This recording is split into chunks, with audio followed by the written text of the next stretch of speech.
I'm Catherine Bannister from Deloitte, and I'm here with my friend Ella, Ella the engineer. And we're going to read today from Ella's latest comic book edition, Glitchtown. So let's get started.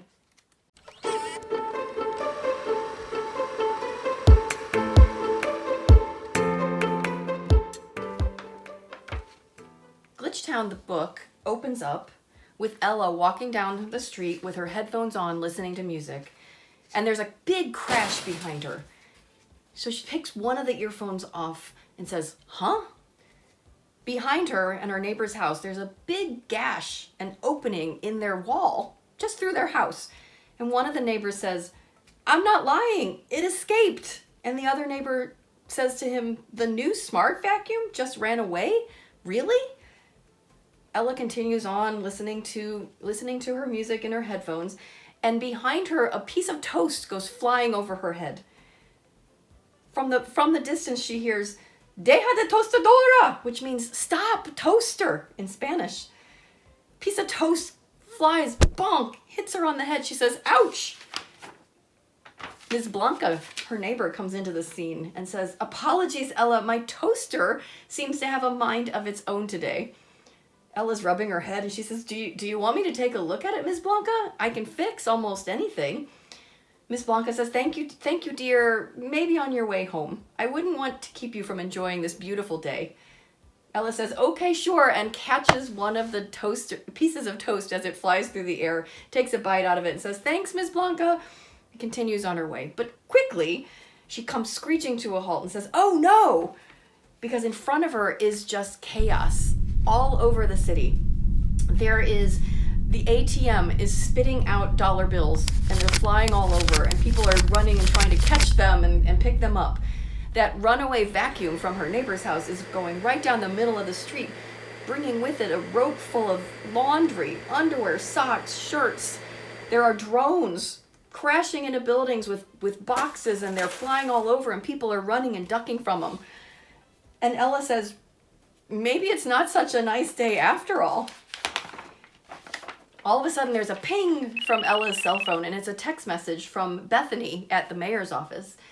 The text reads, "City in chaos, obviously. We need your help, also obviously." So Ella texts back, "On my way," and as she starts running towards City Hall, her text message pings again, "Please hurry, mayor in epic meltdown, hiding under his desk."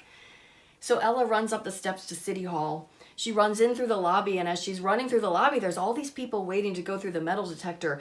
And the woman in the front of the line turns to the man behind her and says, "The DMV sent my 2-year-old a driver's license." He says, "Well, my car parked itself." The guy behind him says, "Awesome." He says, "In the swimming pool."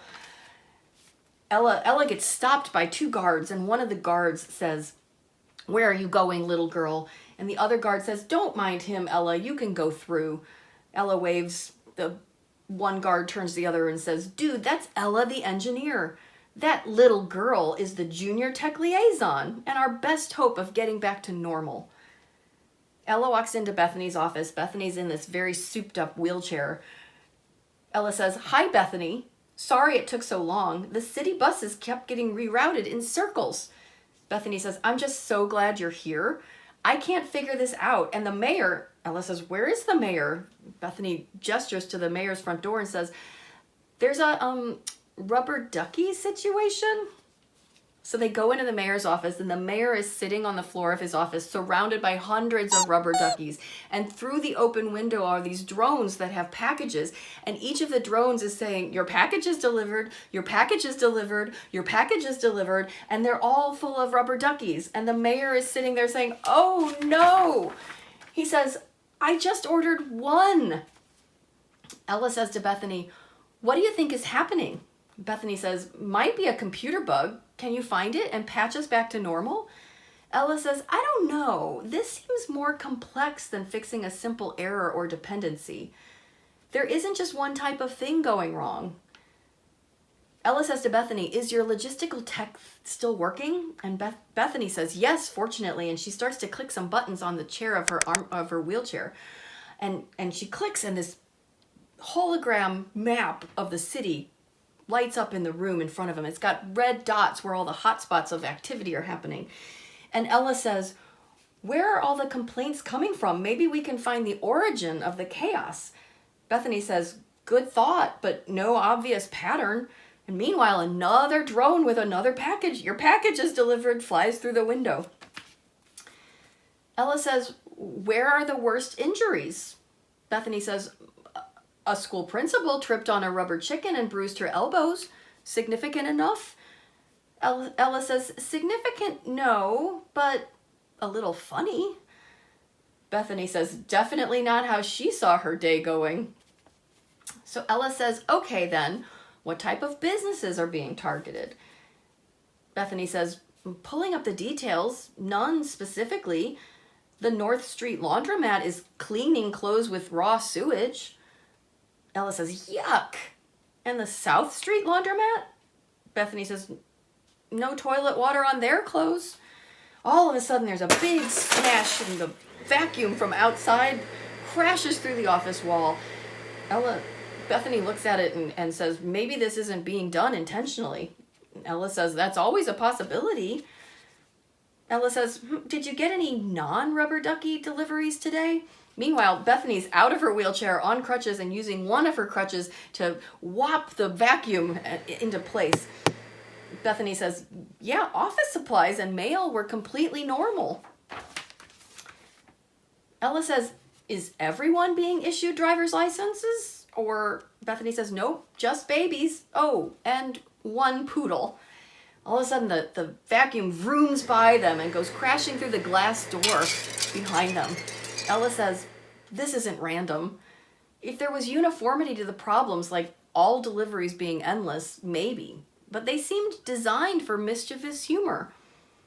All of a sudden, from behind, they hear this from the other room, this scream, ah, there's a robot assassin trying to kill me. Bethany says, no, sir, it's just a malfunctioning vacuum. You're fine. Ella says, oh, the glitch. Bethany says, what glitch? Ella says, the glitch. He's a digital mischief maker. I've defeated him before, but his methods seem to have evolved. I'm not sure I know what to do. So 2 hours later, they're still in Bethany's office. Ella is sitting on the floor of the office with her laptop, clicking, trying to find a solution. Ella says, I must be missing something. He's accessing all these different smart devices one by one. They're not broken or irreversibly hacked, just played with and discarded. All of a sudden, there's a knock at the door, and Bethany goes, there's a delivery man there with a box. And Bethany says to Ella, it's a cake delivery for you. They open the box, and there's this elaborately frosted cake with writing in icing on the top. And it reads, Ella, you'll never stop me. You're too slow, not smart enough. I'm everywhere. I've got all new tricks. You're not up to the challenge. Quit before you embarrass yourself. Bethany looks at the cake. What an excessively wordy and demoralizing cake. Ella says, he's right, though. I'm not sure how to solve so many unique problems on varied devices. Bethany says, wait, I know exactly who you should talk to. Let me text her a heads up and details of our situation. Ella says, who? Bethany says, my tech fluency mentor from Deloitte, Catherine Bannister. She's helping our entire department become more tech savvy. My staff used to glaze over at the mere mention of incorporating disruptive technologies. And now she's helped me guide them from looking at anything more current than a flip phone as impenetrable tech to approving the experimental 5G network, which we turned on this morning. Ella says, wow, 5G, the Internet of Things. Bethany says, check this out, badoop, and she clicks some more clicks on the chair, on the armchair of her wheelchair. And all of a sudden, a hologram of me, Catherine Bannister, appears in the office. And I say, good morning, Bethany, and this must be Ella. Ella says, nice to meet you. Unfortunately, you're just in time to watch me fail. And I say, don't be so hard on yourself. Failure is often an early stage of problem solving. Bethany asks me, have you heard if the chaos is spreading to other towns? And I say, it's not. So ask yourselves, what's different about the smart devices here? Ella says, wait, Internet of Things. Where are the servers for the experimental 5G operating from? And I say, it's a cutting-edge facility we call the box. Bethany's looking at a piece of paper and she says, actually, that was the first complaint our office received. 8 a.m., all employees locked out. Ella says, but that's not funny. Bethany says, what? Ella says, locking people out of an office building isn't funny. The glitch wouldn't have done that unless he needed those systems to access everybody's smart objects. Ella says, Bethany, I'm guessing that inside the box, there's a backdoor system for law enforcement to access people's devices in an emergency? Bethany says, yes. Ella says, that's how the glitch is controlling them. I need to get into the building to stop him. So Bethany pulls up a hologram of the box, the building, and says, the technicians who work there have been trying to get back in for hours. Every time they digitally unlock a door, it reseals itself and changes the passcodes. Ella says, could we cut the electricity? Bethany says, nope. Solar powered with a backup generator. Too advanced for its own good. Ah, Ella says, he's thought of everything. It's too complex. I say, Ella, break it down into smaller tasks. Just focus on getting in. Ella looks at the building and there's a mail chute that she's pointing to. And she says, does that have the same security as the other entrances? Bethany says, similar, but the weather-sensitive lock will yield briefly for packages if the temperature drops and the keypad freezes. Bethany says, we could hang out a few months waiting for severe winter weather. Ella says, I could try to reprogram the keypad to think it was frozen. I say, don't forget, the glitch is putting all of his energy into fighting the kind of digital solution he expects you to find. All of a sudden, Ella says, I've got it. Thank you, Catherine. Thank you, Bethany. She runs out of the office and both Bethany and I yell, good luck, Ella. So Ella is arriving at the box and she's heading right towards that mail chute that they were talking about. On the mail chute, there's a monitor and the glitch appears in the monitor and he says, ah, little Ella has finally arrived. Ella's on the ground in front of the mail chute with a mixing bowl with a stirrer, a shaker of salt, and a big bag of ice. The glitch says, you're gonna fail and everyone will know you're not as smart as you think you are. Ella says, hello, glitch, and she's unscrewing the top of the shaker of salt. The glitch is looking curiously at what she's doing, and she's taking the shaker of salt and dumping it into the bowl that she's filled with ice. Ella says, you wouldn't say such mean things if you weren't threatened by me. The glitch says, nothing you've tried so far has worked. She's dumping now the ice into the mail chute. And she says, so what? That's part of solving problems. He says, no, what are you doing? Ella says, chemically melting the ice with salt, allowing the water molecules to pick up energy, which in turn drops the temperature within this enclosed space. And there's a click, and the mail chute opens in her hand. She says to the glitch, see you soon, and she climbs into the mail chute, and he says, no!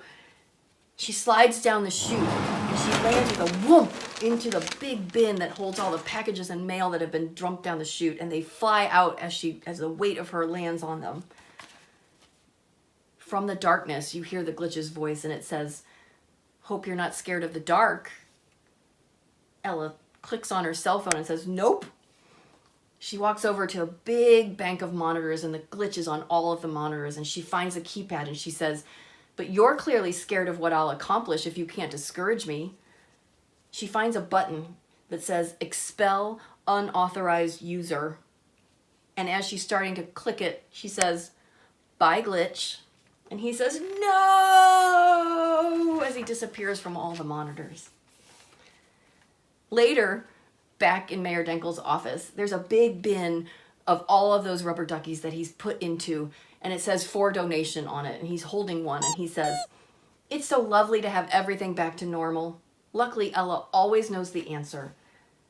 And Ella says, actually, Mr. Mayor, I really don't, but I ask for help when I need it, and I never give up.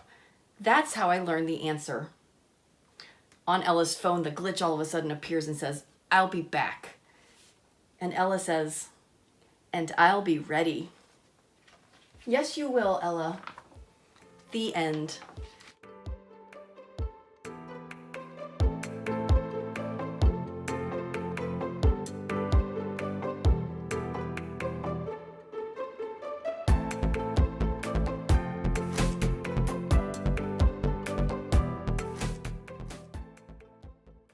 Thank you all for joining us.